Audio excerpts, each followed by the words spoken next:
Hi there, it's John, and it's time for another Borrow Smart, Repay Smart lesson. The one today is really going to be one of my favorite ones, and I hope you enjoy it. We're going to be talking about, sort of creating financial freedom and going through that. So let's get to it. All right, so we're calling this the 4 steps to financial freedom. There's a bonus step, you may find this very elementary. But the reality is that the majority of people really take very little effort and very little time to think about this stuff and sort of make concrete decisions to move forward into what this means. So let me get this out of the way here, sorry. All right, so achieving financial freedom really is a goal for many people. Everyone kind of says they want to achieve that, whether they say it out loud or not, they're kind of thinking that. And when there's kind of some questions to ponder.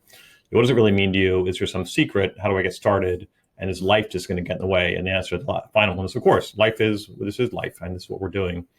This is just a journey and part of how you're going to achieve it. So, of course, things are going to get in the way, and that's why you create a plan, and that's why you sort of move through this process. But really, the key to financial freedom is defining what it means to you. It's all about lifestyle, making decisions, relatively early in life, or at any point really in life, and saying what's important to me right now, and how do we kind of manage through that. So step number 1, pretty simple. You got to have an emergency fund. Different people recommend different amounts. This is for things like the car breaking, air conditioner breaking, things like that. Maybe you lose a job, there's a health scare. Really 3 to 6 months of expenses in a liquid account somewhere is a really great idea. And that's where you start before you do anything else. You got to build up an emergency reserve so that when life does happen, you don't get thrown for a loop. All right, step number 2 is to pay off consumer debt. When I say consumer debt, I mean all your debt other than a mortgage. If you already have a mortgage, then you leave the mortgage to the side, you pay the minimum amount you can on the mortgage, and you start working on everything else.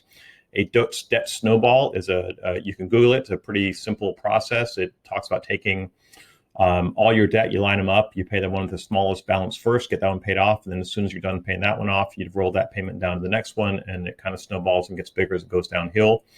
And you just have to focus on that, whether it takes a few months, a few years. The reality is that step number 2, you got to get that done. Credit cards, car loans, student loans, any kind of consumer debt that you've built up over time. Step number 3, once you've achieved that, you have your safety net, you have no other debt other than your mortgage. Now you start building massive liquidity.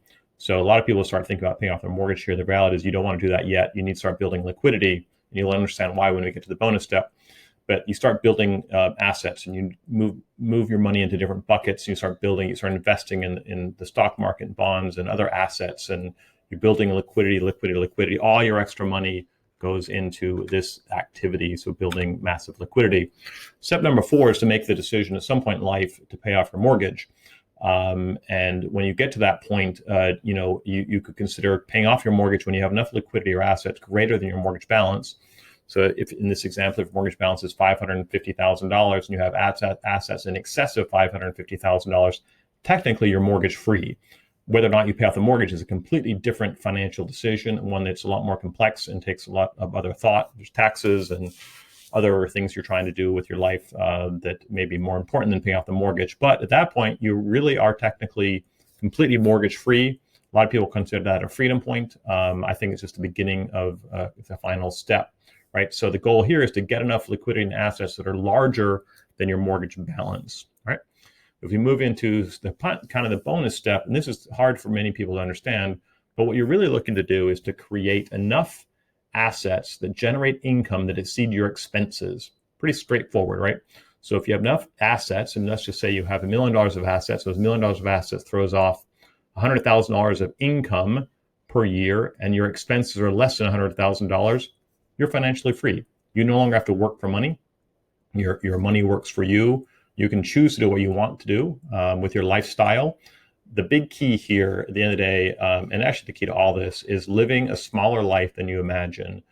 You've got to get your income up, get your expenses down, and then start to build through these steps. It can be done in just a few years, or some people may take an entire lifetime where they never get there.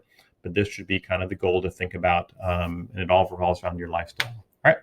So thanks very much. I appreciate the opportunity to share this lesson with you, and I hope you have a great day. And we're always happy to help answer any questions or thoughts regarding this kind of thinking.